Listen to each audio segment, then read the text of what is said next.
Another video after a year now seems definitely right. I've let time get away from me. But I'm starting a new format, a new show. Gonna call it the Corway Show. For no, I don't know. It's a working name. I've got to work on the name, but we're starting a podcast. It's gonna be like the Matt Walsh Show, but with hints of like slightly offensive with Elijah Schaefer. You know what I'm saying? It's unscripted.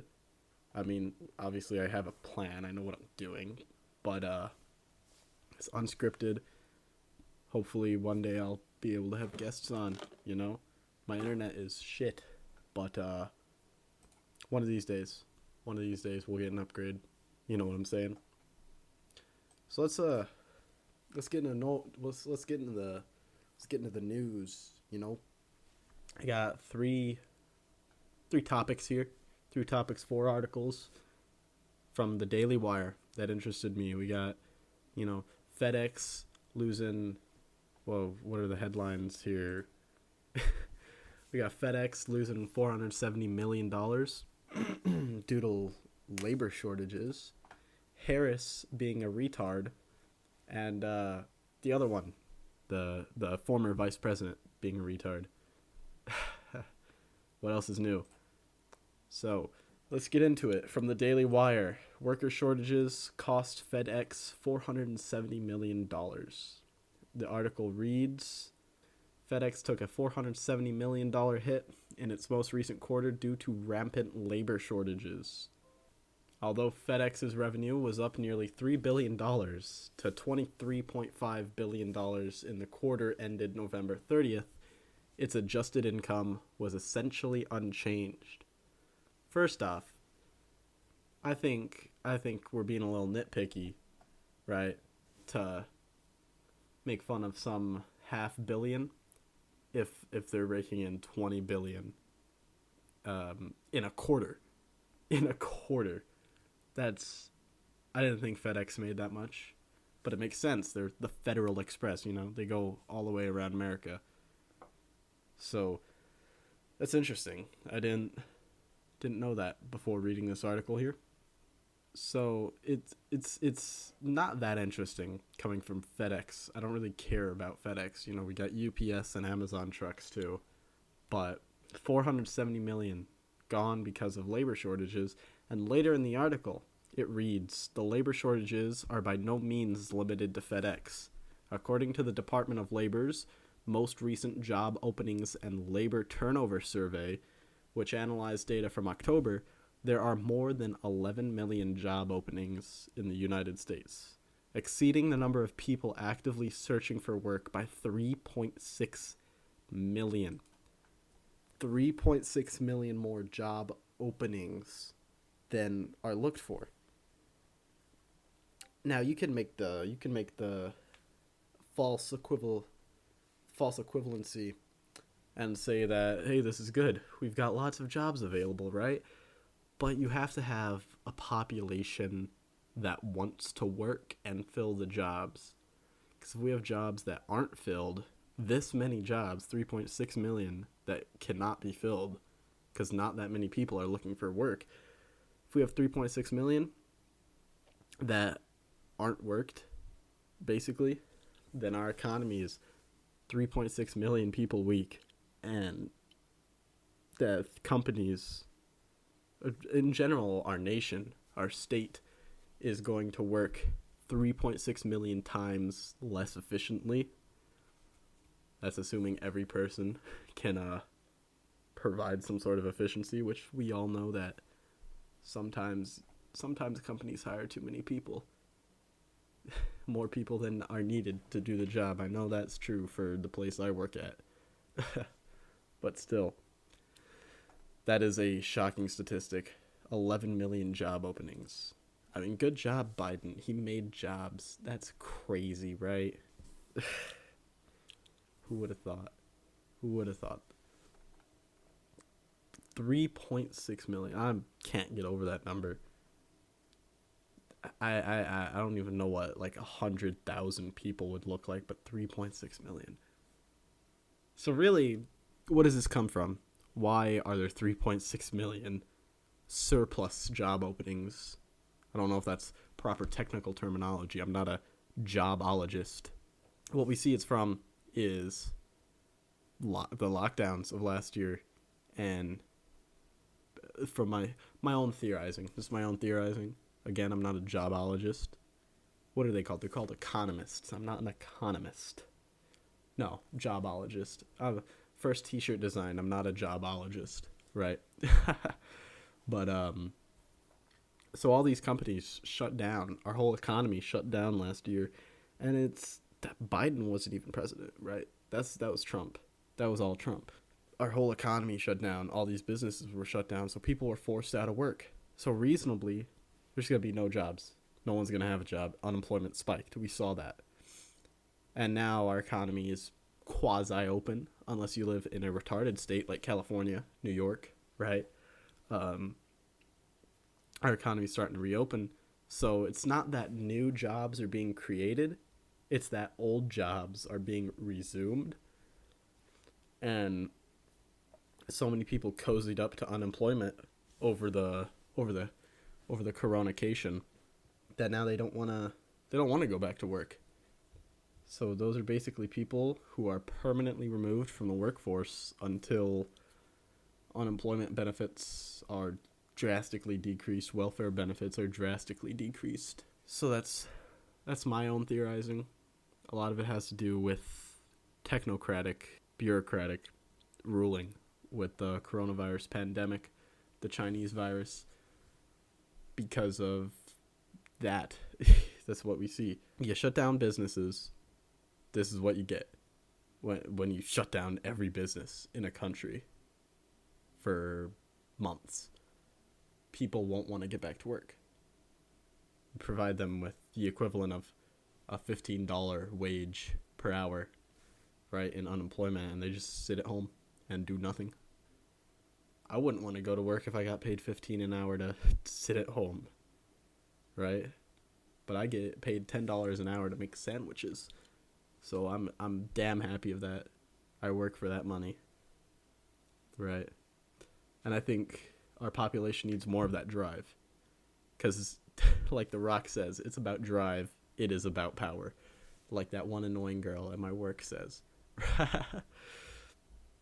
But we need a virile population with lots of vigor and enthusiasm. Leadership traits, learned about that in ROTC. It's a leadership trait, enthusiasm, having the vigor and wanting to do something, wanting to provide for yourself and your family, wanting to work. It's in Genesis. We see it in Genesis.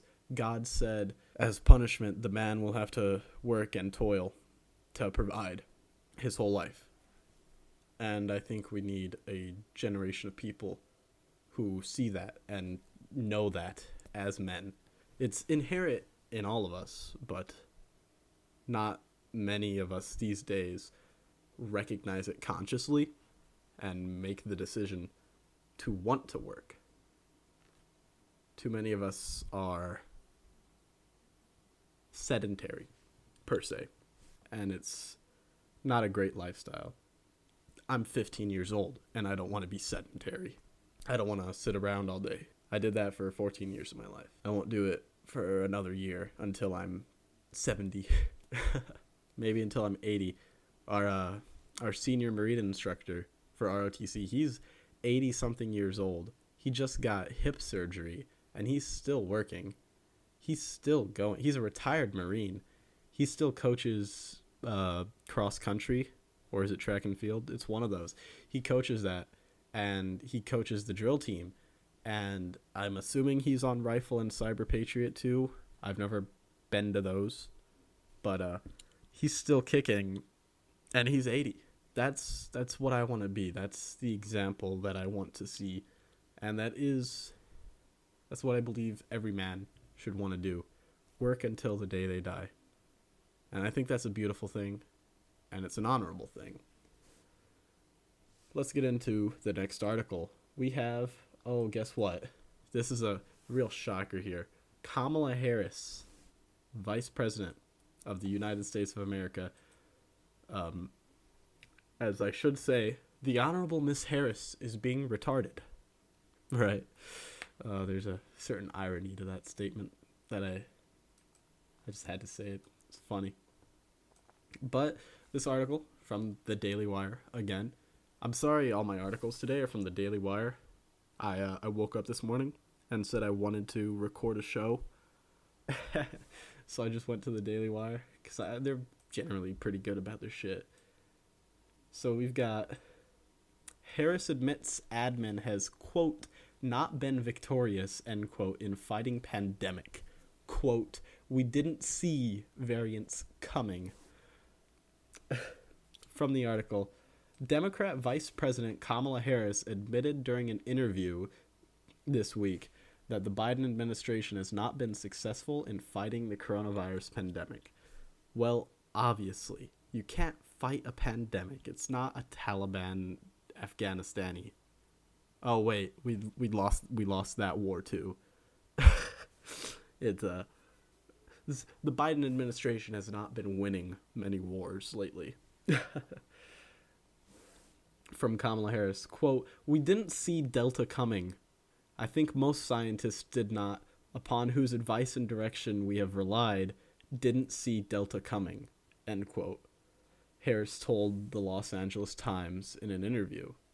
Again, from Harris, we didn't see Omicron coming, and that's the nature of what this awful virus has been, which, as it turns out, has mutations and variants, end quote.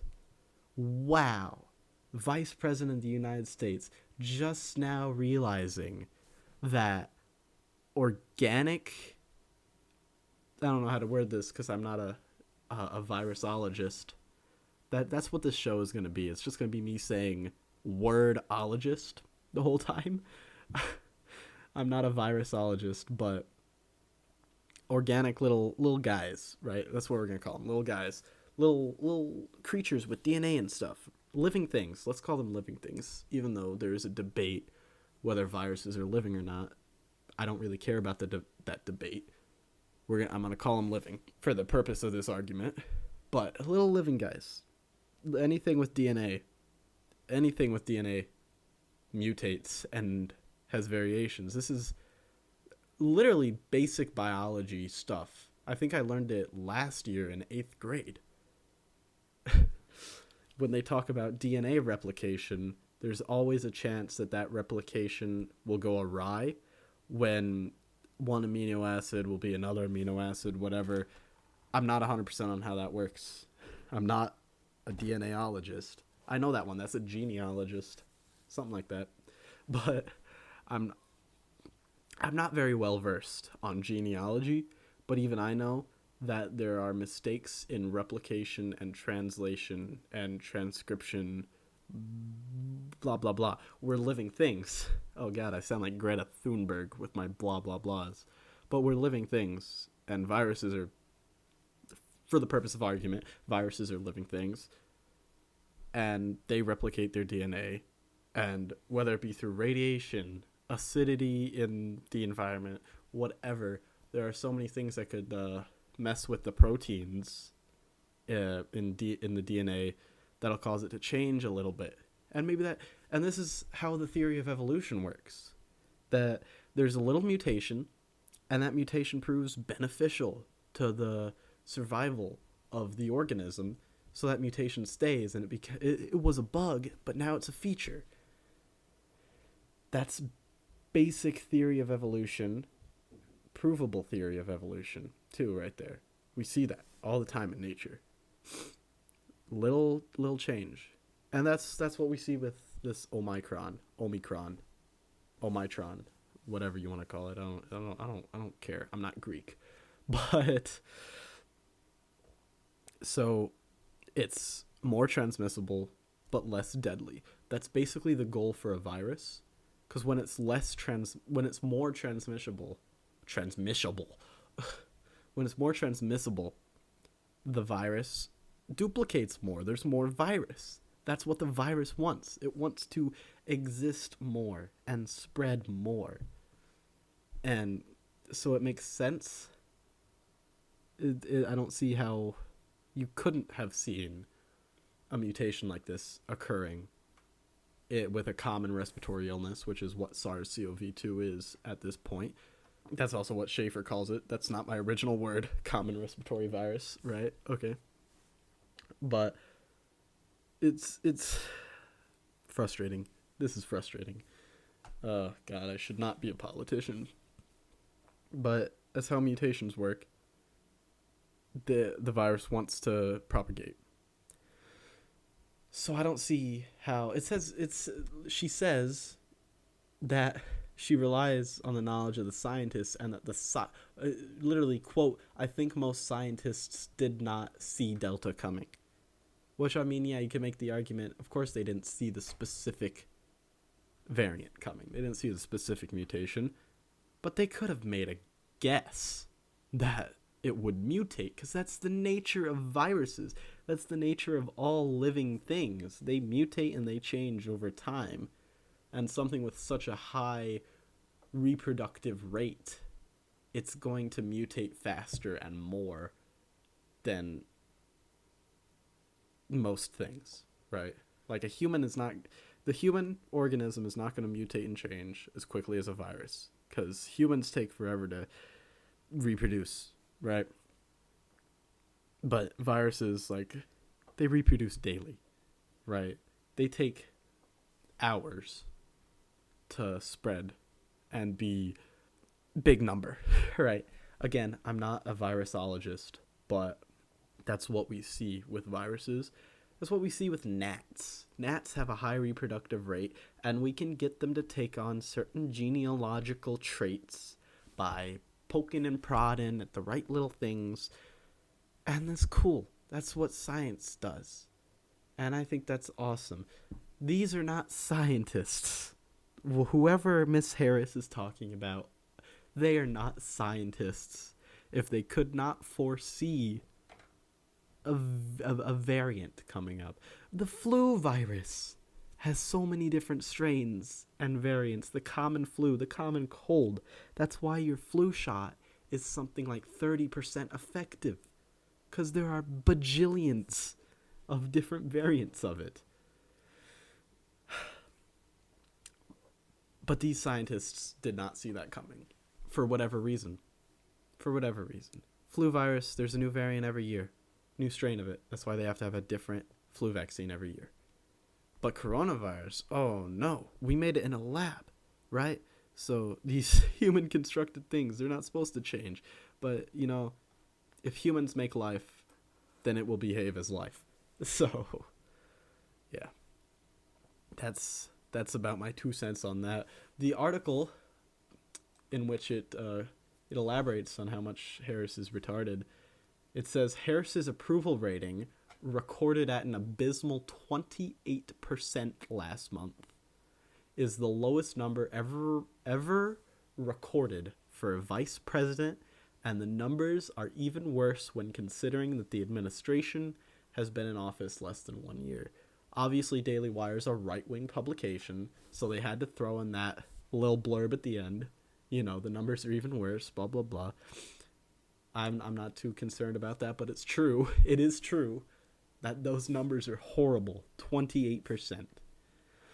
I'm surprised they're not lower. Kamala Harris is one of the most unlikable people in politics. I mean, most left-wingers are very unlikable. But, I mean, there are some people who I could tolerate a little more than Kamala Harris. Because Kamala Harris, she just reminds me of my mother. The way she laughs off stuff, and the way she is incoherent. Maybe that's just a woman thing. But, 28%.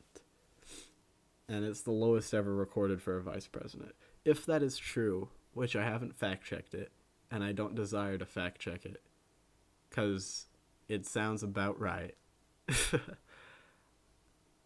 then it explains a lot about the current administration. I'd be curious to see what Biden's approval rating is, because even among some of my, definitely among my liberal friends, Well, they're not my friends, but liberals that I know, like liberal, transgender liberal, right?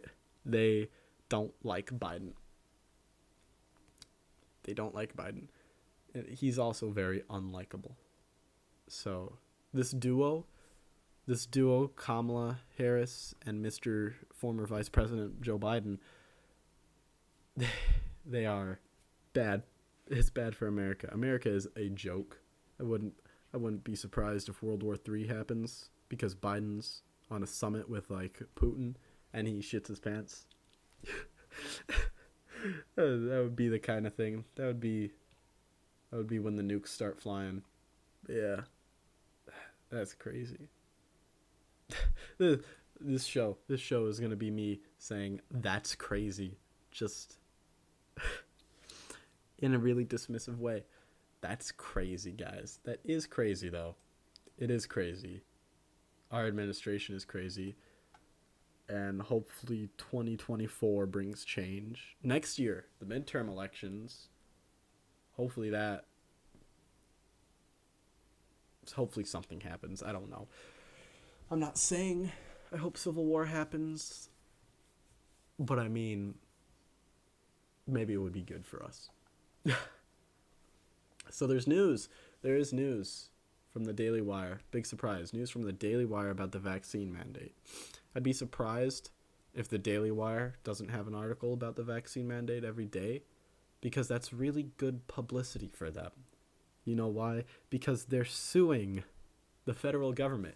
The Daily Wire, Jeremy Boring, Ben Shapiro, they're suing the federal government, which I think is actually really badass. And huge props to the Daily Wire for doing this.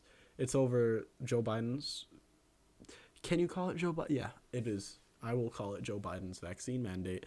He uses OSHA to basically tell employers who have 100 or more employees that, hey, these employees, they have to be vaccinated. I think there might be a clause that they can get tested every week, which is stupid because here's why. I got contact traced out of school the other day, right? Some little twink who like sat next to me in one of my classes. He had the China virus. And so they kicked me out of school. The same day. That was Tuesday. Yeah, that was Tuesday. I want to say Tuesday, get kicked out of school. My grandma, God bless her soul, but God bless her soul. That sounds like she's dead. But God bless her, but she's one of the bigger COVID cultists in my life. So she took me to get tested right away. The Chinese, they swabbed my nose, took my DNA. They're going to make little homunculus babies out of my amazing genetics, my amazing American, pure blood, Jewish, Italian, Cherokee Indian genetics. They're going to make super soldiers out of me. By the way, that was a joke. That's not misinformation. I don't believe that they do that with your DNA, but I'm gonna get a strike off YouTube for that. But anyway, got tested, and they said it's like a 2 to 3 day wait for the test. That's fine. That's whatever. I get a few days off school. I'm happy. I get to play Warframe, right? Get to farm some argon crystals so I can make a railjack. But yeah. So when I get my results back, I get them back Friday. Yesterday. Friday is yesterday, as of recording this. I get them back Friday. So I can't go to school until next year. Next, year, like 2022. Because Friday also happened to be the last day of school until Christmas break. So that's just a fun story. I don't know what the hell the point of telling it was. Oh yeah, the point of telling it was to show how stupid COVID tests are, right? Let's say the day you get tested, you are positive of coronavirus. It takes 2 to 3 days. So Tuesday, you're positive of coronavirus. You have until Friday to spread that shit. And then Friday, Are you supposed to stop coming to work? Because well, you've already spread it. And here's what I think we should do. Here's what I think OSHA should implement. Right? Hear me out. For every single business, we should make it so that if you are sick, you should stay home. Right? That should be a requirement. Because especially in like food industry, that's just disgusting. Right? They have all these other bureaucratic regulations, but they won't tell you if you're sick, you should stay home. Now, I'm not saying if you got a fever. I'm saying if you're like coughing, you know? Everyone gets like the winter sniffles, right? I have the winter sniffles, and I continue to make sandwiches for people to eat, and salads and other food items. But if you're genuinely sick, you should stay home. That's how we control the spread of disease. And it doesn't work 100%. Of course not. But there should still, if you are sick, stay home. Right? I'm not one of those people, right? I'm a right winger. I'm pretty far right. But I'm not quite there where I'll say if you have whooping cough, you should go to work anyway and try to get people sick. Right? No. Common decency, even if you have like the winter sniffles, you shouldn't actively try to give that to people. And I'm not saying wear a mask either, because masks are retarded and I hate wearing them. But if you're sick, stay home. Basically, that's my only thing. If you have a fever, you should probably stay home. I probably said earlier, I'm not saying if you have a fever, you should stay home, but generally, if you have a fever, that comes with other symptoms. So, if you're sick, stay home. Okay, that's all we need to do. It'll be just about as effective as a vaccine mandate. It'll be just about as effective as a mask mandate. It'll be just about as effective as lockdowns. If you're sick, stay the fuck home. I don't. That seems like common knowledge before 2020. That's what last year was. God, the years are blending together. I'm getting old. If you're sick, I've said that like 100 times. I'm not gonna say it again. If you're sick, stay home. But on to the actual news article. This is the twofer. Because they're really the same thing. They came out same day, but they're like subsequent. They're subsequent and consequent. So the subsequent article, which is the one that comes before the next one, right? We have, again, from the Daily Wire, Federal Appeals Court allows Biden vaccine mandate to resume for large companies. From the article, the U.S. Appeals Court for the Sixth Circuit ruled late on Friday that Democrat President Joe Biden's administration can resume enforcing a vaccine mandate on companies with 100 or more employees. We already talked about the vaccine mandate. So, and then it goes on. The Biden administration's vaccine mandate was reinstated after the court ruled 2-1 to allow the Labor Department's why do I feel like I said occupational weird? That's a weird word. I'm just going to say OSHA because that's what it is, the Occupational Safety and Health Administration. Okay, OSHA, and it's funner to say OSHA. Right. So the court ruled 2-1 to allow OSHA to enforce it. Allowed because that's what they did to resume enforcing the mandate, which is not a good thing. We don't want that. It's a 2-. I think it was the. No, don't say I think. Go to the damn article. Sixth Circuit. It literally said that in the first part. I'm so forgetful. So it's the Sixth Circuit. I don't know what that means, but if that means anything to you, the Sixth Circuit Court of Appeals. Right. So it's the Circuit Court. It's not the Supreme Court, which is where this will go, and it's where it has gone. In the next article, leave that for that. But it really shows the power that one judge can have. 2-1 ruling. That's out of 3 people. That's a majority of 1 person, right? It's amazing how 1 person sounds like such a majority when it's out of 3 people, but 1 person majority out of 100 people, if it's 51-49, that's not a 1 person majority. That's a 2 person majority. Either way, you get what I'm saying. It's way more impressive, but it's not terribly indicative of anything because it's such a small sample size. I'm curious to see. I should look this up as a good news reporter, but I'm curious where the 6th. I called myself a news reporter. Oh God, I'm curious to see where the Sixth Circuit Court of Appeals, the Sixth Circuit Court of Appeals is. I'm gonna Google this right now.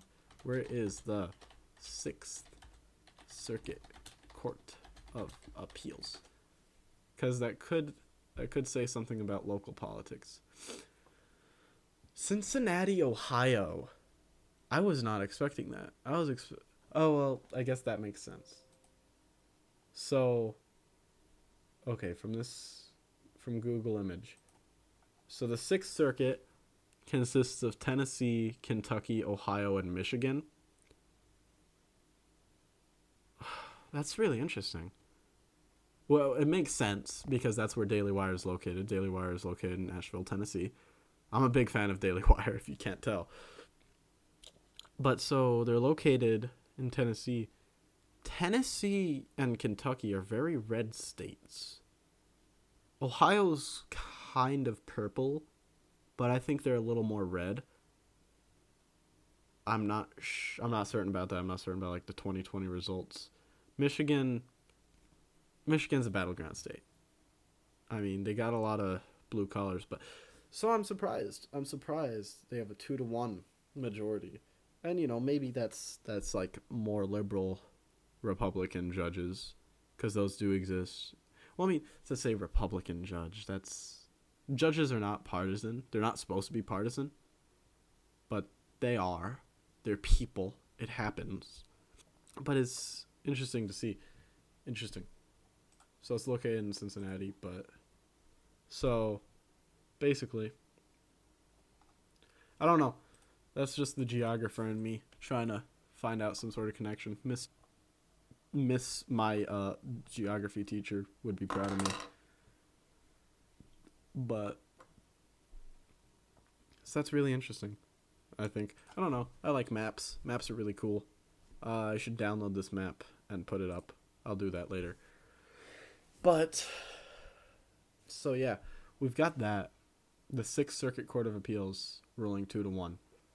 But then from another article, I'll read the headline.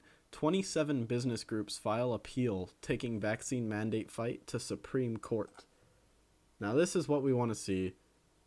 The Supreme Court has 9 judges instead of the Sixth Circuit Court's 3 judges apparently. I'm not well versed in the judicial system. I should probably read up on it. I should be more well versed, but apparently circuit courts have 3 judges, which is whatever. They're smaller courts, and if you're getting up to the circuit courts, you're probably gonna take it to the Supreme Court. I mean, something this big should go to the Supreme Court, right? It's a federal law. Federal law should 1,000% go to the Supreme Court, just like it should be immediately. If a law is to be enacted across the entirety of the United States, I don't think some little judge from small town Ohio, Cornfield, Ohio, should be able to say, yeah, that's good. Supreme Court, we're taking it to the Supreme Court. From the article, more than 24 businesses have filed an appeal with the U.S. Supreme Court late on Friday night after a federal appeals court allowed Democrat President Joe Biden's administration to resume its vaccine mandate on large employers. Again, does that really count as large employers? Is that the legal language used? Large employers? Because 100 people, that doesn't sound that large. That sounds like that could be some small businesses. I don't know. That's weird. I'm just thinking. I'm just thinking about the implications of large employers because I really like rhetoric, and I really like the words we use to describe things, and I like to be very pedantic sometimes. So that's just interesting. That's interesting to me. Large employers. Again from the article, quote, 27 business groups swiftly responded to the decision late Friday, filing an appeal to the Supreme Court to block the mandate. Oh, that's from Politico. Politico said that. Wow, they're getting progressive in here. Again from Politico, they argued the OSHA rule would harm, and harm is in quotes, which shows that Politico used quotes around harm, but it would harm thousands of businesses across industries, end quote. Well, to say it wouldn't harm businesses, it is retarded because you're definitely going to have, I'd say, like 10% of your employees dropping out. I'm not vaccinated. Lots of my friends aren't vaccinated. I don't know what it would take for them to get vaccinated. I don't know if putting their livelihood on the line would make them get vaccinated, but I sure hope not. I have a friend whose mom is a nurse. I think she works in the medical field is all I know. So there was they were really scared about getting the vaccine, and they were afraid that they'd have to either get the vaccine or lose their job. And this friend's mom provides more money than the father, which I'm very much against. I don't think women should be in the workforce, period. But the fact of the matter is that my friend needs a house and utilities, whatever, needs to be comfortable. So the mom needs a job, right? And her mom was fortunate enough to get a religious exemption from the vaccine. I've heard so much shit, like, on the internet that it's very difficult to get religious exemptions for the vaccine. I mean, it could be because I'm in, like, rural Indiana, right? I'm in the Midwest. We're very red here. But I can imagine it'd be difficult in more secular spaces. I mean, to be fair, she works at a religious hospital. Lots of the hospitals in our area are religious, or at least pretend to be religious. I don't know. I'm not a hospitalologist, but I would imagine a lot of hospitals are religious because that's where the whole idea of sanctity of life comes from, that hospitals practice. They say your life is valuable, so we will heal you. That comes from religion. That comes from Christianity almost uniquely, to say that life is valuable. So it's that's a thinker. Point is, she was fortunate enough to get a religious exemption from the vaccine, which was mandated, being that she works in the medical field. My sister had to get the vaccine. She got it early, and she also works in the medical field. So that's two ways the pendulum could swing. And I've seen both of them. And I don't know anyone who has, like, myocarditis. I don't know anyone who's, like, died from coronavirus. So, I personally, here's my hot take. I think both people are, like, kind of crazy. Okay? I don't think the vaccine is gonna kill you. Right? I don't think it's gonna cause all these, like, negative side effects. But I also don't think the disease is gonna kill you or is all that bad either. Right? It'll burn me at the stake for saying it. But I really don't think coronavirus is all that bad. I really don't think the vaccine is all that bad. But the problem comes when you take a drug for something you don't need to take the drug for. There's just something so morally wrong about that. It's the reason I don't really like to take an ibuprofen or an aspirin or whatever when I, like, bruise. The other day, actually yesterday, I I'm on the drill team for my local ROTC. My local ROTC, God, my high school's ROTC. Um, I'm on exhibition. I spin rifles. I bought a rifle, and I was spinning it yesterday in my living room. And here's the reason you don't spin indoors. I was doing a C set, brought it around my back, and on the easiest part of the C set, I dropped it. The butt like landed on my foot, and this isn't like a rubber butt; it's like solid steel. So it like my foot was all sorts of bruised, and it's still tender. It still hurts. I went to work with it, and I fought through the pain, but it hurt. It hurt, and that's why you don't spin indoors, because you're too afraid to let the rifle drop to the ground, and you're gonna try and catch it with some part of your body, and you will hurt yourself. You will hurt yourself more doing it indoors than if you were to do it in a gym or outside. But, it's the Midwest, and it's winter, so it's freezing outside. And I don't want to go out there. First day I got my rifle, I tried going outside and spinning it. And this was the first time I'd ever touched a drill rifle, because I wasn't even on the drill team back then. But I tried doing a single. I tried getting that down. I really had no idea what I was doing. I dropped that shit all over and hurt myself. And it was amazing. It was truly beautiful. But that's my story. That's my story time over. But yeah.